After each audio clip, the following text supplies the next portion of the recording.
Assalamualaikum warahmatullahi wabarakatuh. Selamat datang di program Tanya Jawab Fikih. Tanya Jawab Fikih menjawab persoalan fikih sehari-hari.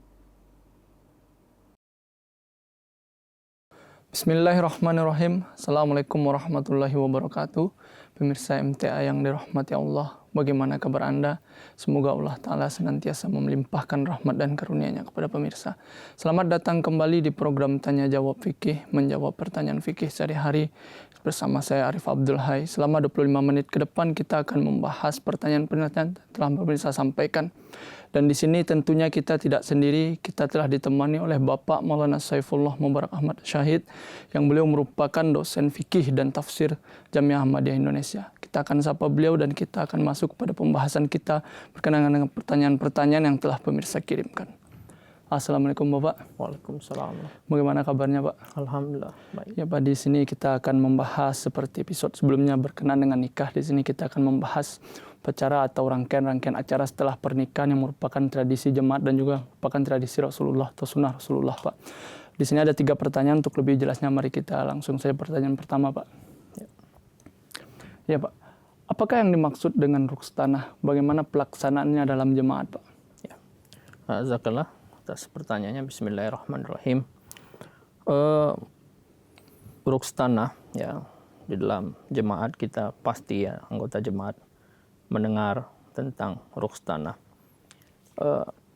Istilah rukstanah ini dari asal katanya sebetulnya dari bahasa Urdu ruksat, artinya berpisah atau melepas ya, menyerahkan, menyerah terima dan sebagainya, banyak artinya. Nah, namun sebelum saya masuk ke dalam pembahasan rukstanah itu sendiri, ada baiknya saya sampaikan bahwa di dalam Islam ini ada 2 jenis atau 2 cara pernikahan ya, pasca pernikahan. Jadi yang pertama ada yang orang yang menikah ya, di hari itu dia menikah, di hari itu juga rukstanah diserahkan laki-laki dibawa oleh perempuan dibawa oleh mempelai laki-laki. Kemudian hari berikutnya ya, atau hari berikutnya lagi kemudian ada walimah. Jadi masih di dalam satu masa begitu. Jadi setelah menikah langsung mereka bersatu suami istri, mereka langsung tinggal bersama. Itu yang pertama. Ini sudah lazim di Indonesia. Di kita di Indonesia sudah lazim begitu. Nah, kemudian ada yang kedua yang memang di Indonesia belum begitu lazim. Nah, ini pernikahan yang seperti Rasulullah SAW dengan Hazrat Aisyah radhiyallahu anha. Di apa itu? Rasulullah SAW menikah dengan Hazrat Aisyah ketika masa beliau di Mekah. Pada saat waktu itu umur Hazrat Aisyah umur 17 tahun umur 7 tahun di sebelum hijrah ya. Nah, setelah hijrah pada tahun ke-12 Hijriah ke-12 nubuah kalau saya nggak salah, yakni ketika umur Hazrat Aisyah umur 12 ya. Jadi beliau langsung bersatu dengan Rasulullah SAW. Ya, jadi ada jarak sekitar 5 tahun ya. Nah, ketika itu Hazrat Aisyah ya, ketika sudah sampai di Madinah, ibunda beliau menyampaikan kepada Hadrat Abu Bakar radhiyallahu anhu bahwa bagaimana kalau Hadrat Aisyah kita serahkan kepada Rasulullah SAW. Hadrat Abu Bakar pun sepakat dan Rasulullah SAW pun setuju. Nah, pada umur 12 tahunlah kemudian Hadrat Aisyah diserahkan kepada Hadrat Rasulullah SAW. Dia dibawalah perbekalan dan sebagainya, hadiah-hadiah untuk Hadrat Aisyah ya. Nah, ini biasa di dalam Islam ya, ketika melepas anak perempuan, dan ini di India Pakistan biasa, tetapi di Indonesia belum biasa. Nah, ini tidak masalah, ini kan tradisi ya, ketika seseorang melepas anak perempuannya tidak dengan tangan kosong ya, diberilah beberapa persiapan kalau memang di rumahnya belum ada. Nah, ini juga dijalankan oleh Hazrat Aisyah, oleh Hazrat Abu Bakar dan istri beliau ketika beliau mengantarkan Hazrat Aisyah kepada Rasulullah SAW. Artinya ada jarak. Kalau yang pertama tadi tidak ada jarak, begitu akad nikah langsung rukstanah, yakni langsung mereka tinggal di dalam satu tempat, di dalam satu rumah dan sebagainya. Tetapi ini ada jarak sekitar 5 tahun yang dilakukan oleh Rasulullah SAW dengan Hadrat Aisyah. Jadi selama 5 tahun itu Hazrat Aisyah tetap tinggal dengan ayahandanya, dengan Hazrat Abu Bakar, dengan orang tuanya, sementara Rasulullah SAW tinggal sendiri. Begitu. Nah, ini dua jenis ya, pernikahan.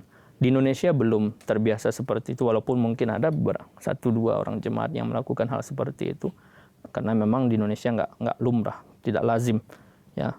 Nah, tapi kalau ada yang melakukan seperti itu, berarti tidak salah, karena ini sunnah juga. Dan di India, Pakistan, di Kadian yang saya lihat, rata-rata seperti itu.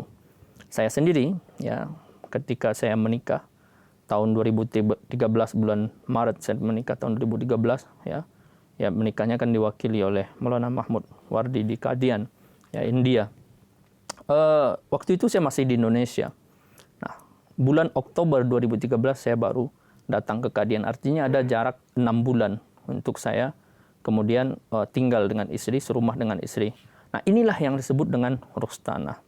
Ya, ketika diserahkan keluarga perempuan atau orang tua perempuan betul-betul sepenuhnya menyerahkan anaknya kepada mempelai laki-laki.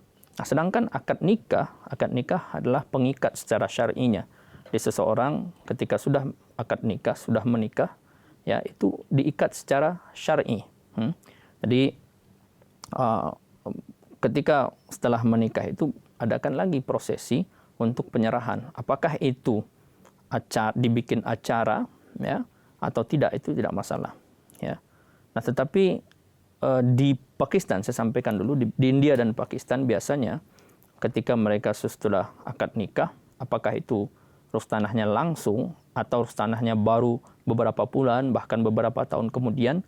Nah, biasanya mereka itu mengundang makan juga, ya, ada jamuan juga, walaupun ingat bahwa ini tidak wajib, ya, bahkan ya ini dipersilahkan kalau ada orang yang ketika rukhsanahnya mengundang tamu. Apa itu prosesinya? Biasanya ketika rukhsanah itu mereka, ya, kita di jemaat, ya, membaca Al-Quranul Karim, ya, kemudian membaca nazam. Nazam itu, ya, syair-syair sanjungan kepada Rasulullah SAW, syair sanjungan kepada Al-Quranul Karim, Allah Ta'ala dan sebagainya. Ini kalau ada, kalau tidak pun tidak masalah. Yang penting ayat suci Al-Quran, kemudian baru berdoa, ya, tamu yang datang kita berdoa. Nah, ini biasa di situ. Nah, kemudian baru ada sedikit banyaknya acara makan jamuan untuk rasa syukur lah dari keluarga. Nah, ini biayanya dari perempuan biasanya di India, ya, atau di Pakistan. Nah, ini yang dilaksanakan di sana, di Kadian. Nah, di Indonesia memang tidak ada pelaksanaan semacam itu karena memang tidak ada dalam tradisi kita. Ya, ingat, tradisi merupakan juga salah satu usul fikihnya Hazrat Masih Maud SAW memperhatikan bagaimana hal-hal yang baik di suatu daerah itu selama tidak bertentangan dengan ajaran Islam, selama tidak ada unsur-unsur kemusyrikan dan bid'ah, maka tidak masalah. Nah, ini juga dilaksanakan di atas dasar inilah rukhsanah yang seperti ini dilaksanakan di India atau di Pakistan sekarang para Ahmadi. Walaupun di Indonesia sudah ada juga. Nah, di Indonesia biasanya kita akad nikah itu kan biasanya pagi kan. Kebanyakan akad nikah dilaksanakan pagi. Nah, kemudian langsung ketika itu keluarga yang ada, orang-orang yang ada melaksanakan rukhsanah. Beberapa kali saya lihat di sini juga di markas kita di sini di Parung ini, ya, ketika saya dulu di sini, ketika saya masih mahasiswa Jamiah, beberapa kali saya lihat bahwa ketika setelah selesai akad nikah diadakan juga acara rukhsanah, walaupun tidak sebesar yang ada di India Pakistan. Nah, ingat seperti yang saya sampaikan tadi bahwa undangan makan bukan suatu yang mendasar di dalam hal ini, ya. Tetapi yang perlu diperhatikan adalah bahwa ada semacam prosesi untuk menyerahkan secara formal, ya, mempelai perempuan kepada laki-laki, ya. Nah, ini dilaksanakan setelah akad nikah karena memang rukhsanah itu tadi adalah penyerahan. Kalau saya boleh bilang bahwa akad nikah ini semacam jalinan atau ikatan yang bersifat syar'i. Ketika seseorang sudah akad nikah itu mereka diikat secara syar'i. Kemudian secara sosialnya, ya, mereka anak perempuan baru diserahkan. Kalau kita baik-baik kan kalau dalam kehidupan sehari-hari juga kalau kita ada akad ya, ada juga penyerahan secara baik-baik secara formal ya. Ini lebih ke arah sosialnya saja, bukan syar'i, tetapi sosial. Diserahkan secara baik-baik anaknya, bahwa kalau perlu diberikan pesan-pesan dan sebagainya. Dan yang paling penting adalah penyerahan itu dengan doa, begitu. Nah, kalau ada pertanyaan, lantas apakah kalau tidak ada rustanah yang seperti itu pernikahannya sah? Karna rustanah bukan salah satu syarat sahnya pernikahannya. Ini saja adalah tradisi yang baik di dalam jemaat. Dan ini juga ingat sunnahnya Rasulullah SAW, sunnah yang ada di zaman Rasulullah SAW, dilakukan oleh Rasulullah SAW ketika beliau menikah dengan Hazrat Aisyah. Begitu. Ini satu pertanyaan dari saya berkenaan dengan rustanah ini, Pak. Apakah memang harus anak perempuan pengantin perempuan yang dibawa ke tempat laki-laki, bisa sebaliknya, Pak? Ya, ini makanya saya sampaikan dahulu bahwa di dalam hal teknis tidak ada sebetulnya petunjuk teknis yang jelas ya, apakah yang dibayangkan oleh beberapa orang kan ketika rustanah itu si perempuan ya diberikan kepada laki-laki, dibawa ke rumahnya atau dibawa ke tempat. Kadang-kadang ya di negara kita sajalah, misalnya di Sumatera Barat. Sumatera Barat kita tahu di sana matrilineal ya. Ketika seorang menikah itu tidak tinggal di rumah laki-laki. Kalau dia sama-sama orang Sumatera Barat, orang Minang, sama-sama orang Minang, biasanya tinggal di rumah perempuan ya. Nah, kalau rustanahnya dibawa ke rumah orang laki-laki akan tidak sesuai dengan konteks di Minang. Nah, ini makanya di sini tidak ada aturan yang baku bahwa harus dibawa ke sana, ke rumah laki-laki atau ke rumah perempuan. Walaupun secara umum ketika perempuan diserahkan kepada laki-laki maka dibawa ke tempat laki-laki, tapi ini tidak mengikat ya. Itu. Selanjutnya kita ke pertanyaan yang kedua, Pak. Apa itu walimah, Pak? Nah, ini seperti saya sampaikan tadi bahwa rentetan ya acara pernikahan ini mulai dari kalau lamaran juga sebetulnya bukan hal yang syar'i juga, tetapi lebih kepada sosial. Jadi kalau kita mau menikahi seseorang, meminta anak orang sesuatu yang sangat berharga, kan anak perempuan orang itu kan sesuatu harta yang paling berharga bagi orang tuanya, maka mintalah dengan cara baik-baik ya, ajukanlah dengan cara baik-baik, datangi rumahnya ya, ada formalnya dan sebagainya. Ini suatu adab ya di dalam kita bersosial. Nah, ini pertama, walaupun tadi bukan syar'i juga, tetapi hal-hal yang bersifat adab kemudian juga tidak bertentangan dengan syar'i itu silahkan untuk dilakukan dan baik untuk dilakukan. Kemudian akad nikah. Nah, akad nikah ini syar'i, kita sudah bahas dalam episode sebelumnya, silahkan dilihat bahwa bagaimana akad nikah dalam jemaat. Nah, setelah akad nikah tadi ada prosesi yang disebut dengan rukhstanah, ya, rukhsat, ya, serah terima, perpisahan dan sebagainya. Ya, serah terima secara formal yang sudah saya jelaskan panjang lebar sebelum ini bahwa di dalam pertanyaan yang pertama tadi. Kemudian setelah itu ada yang namanya walimah, walimatul ursh. Ya, nah ini sunnahnya Rasulullah SAW. Ya, ini diperintahkan oleh Rasulullah SAW kalau kita menikah maka harus ada walimahnya. Nah, sebagaimana di dalam sebuah hadis, ya Rasulullah SAW ini bersabda, ya, jadi ketika itu ada seseorang sahabat datang kepada Rasulullah SAW bahwa saya sudah menikahi seorang perempuan sudah. Nah, maka Rasulullah SAW bersabda, ini salah satu hadis tentang walimah, ya banyak lagi hadis tentang walimah. Tabarakallahu laka aulim walau bisyatin. Tabarakallahu laka, ya, berberkatlah bagi engkau, ya, mubarak kata Rasulullah SAW, aulim, adakanlah walimah walau bisyatin, walaupun hanya dengan memotong satu ekor kambing. Jadi tetap adakan walimah kata Rasulullah SAW, dan ini diamalkan juga oleh Rasulullah SAW. Ya, setiap pernikahan beliau adakan walimah. Nah, tapi ingat di sini di dalam hal walimah ini tidak boleh adanya fuzul kharj itu foya-foya ya, menghambur-hamburkan uang. Laksanakanlah dengan sederhana, karena ini yang dicontohkan oleh Rasulullah SAW. Walaupun sederhana ini kan tergantung ya, tidak kesederhanaan seseorang, satu orang ini dengan orang yang lain berbeda kadarnya, berbeda standarnya. Standar kesederhanaan itu kita nggak bisa samakan. Nah, makanya kembali lagi innamal a'malu binniyat. di seseorang itu melakukan sesuatu tergantung kepada niatnya. Ya, tingkat kesederhanaan seseorang dengan orang lain ini berbeda. Ini perintah dari Rasulullah SAW bahwa kalau menikah ya maka laksanakan walimah, dan bukan hanya perintah saja tapi beliau laksanakan juga. Nah, ini sunnahnya ya, sunnah. Kalau tadi akad nikah itu merupakan kewajiban ya, wajib untuk adanya pernikahan harus ada akad nikah ya. Tanpa akad nikah ya nggak mungkin ada pernikahan. Nah, kalau walimahnya adalah sunnah, ini harus untuk mengiringi pernikahan itu.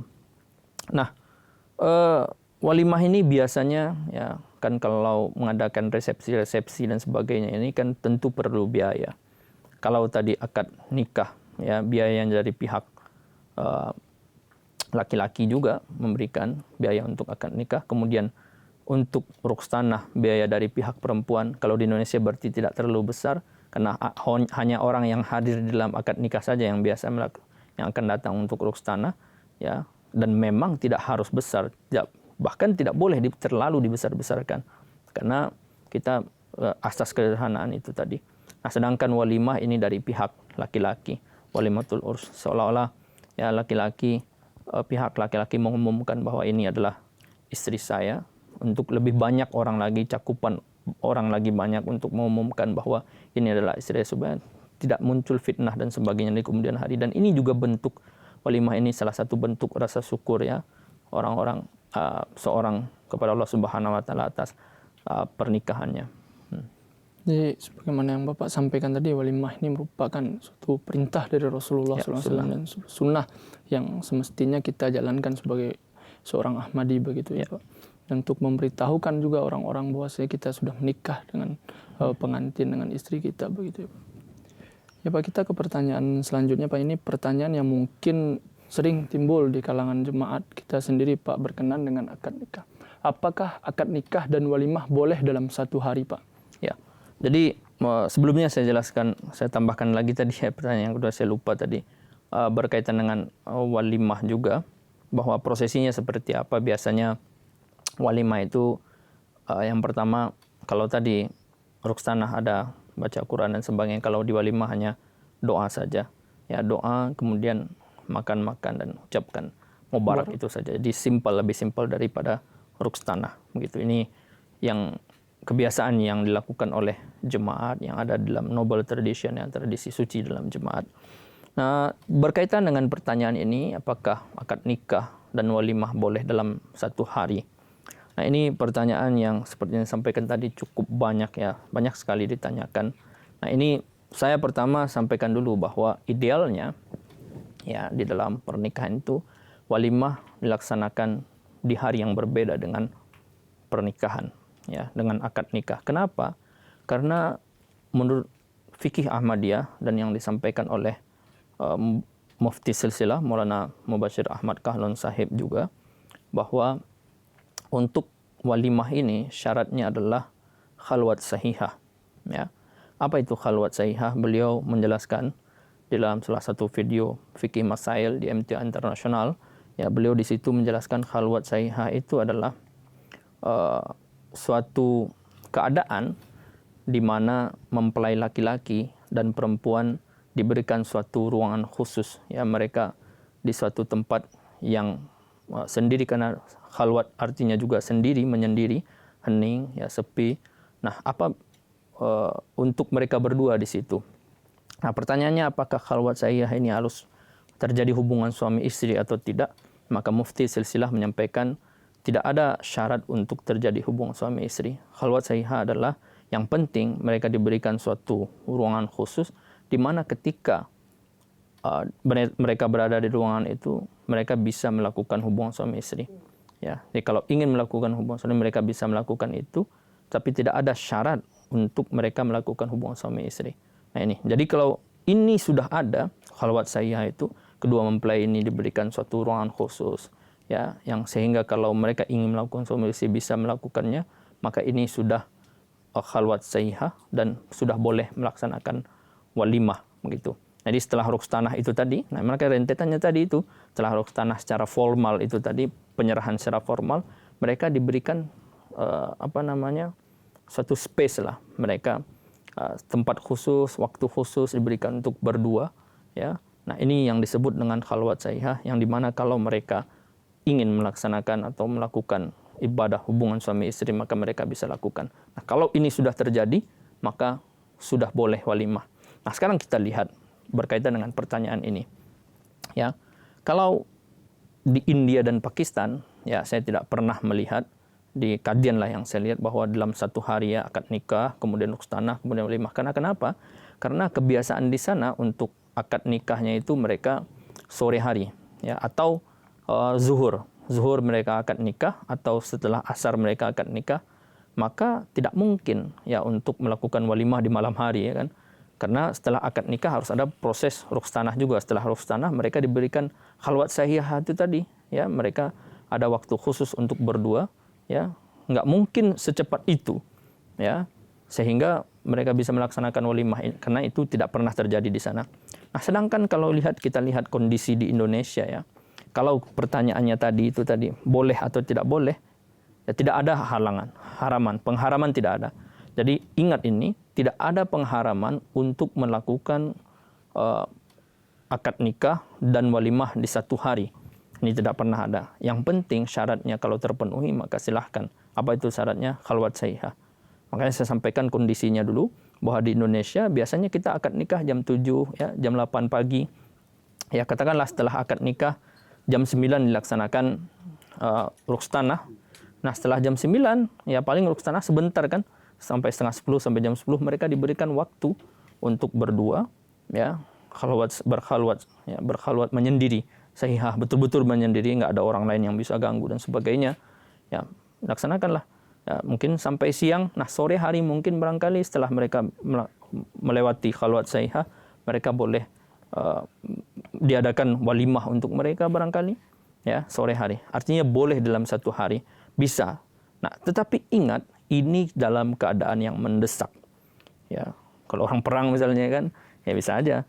Tapi kan ini kondisi-kondisi seperti ini bukan kondisi yang diciptakan, tetapi darurat. Kalau dalam darurat kan boleh aja. Ya, darurat orang makan babi boleh, ya kan, kalau untuk menyelamatkan hidup, apalagi hal-hal yang seperti ini yang sifatnya teknis begitu. Akan tetapi perlu diingat, idealnya adalah lakukan di waktu yang berbeda, ya, di hari yang berbeda, ya. Akad di hari ini, rukhsah silahkan juga di hari ini, dan khalwat sahihahnya mungkin juga di hari ini. Maka untuk walimahnya bisa lebih tenang, ya, lebih sehingga khalwat sahihahnya juga tidak terburu-buru, ya kan. Maka boleh di hari selanjutnya atau hari selanjutnya lagi, asalkan jangan terlalu lama. Ini juga perlu diingat, walimah juga nggak boleh terlalu lama.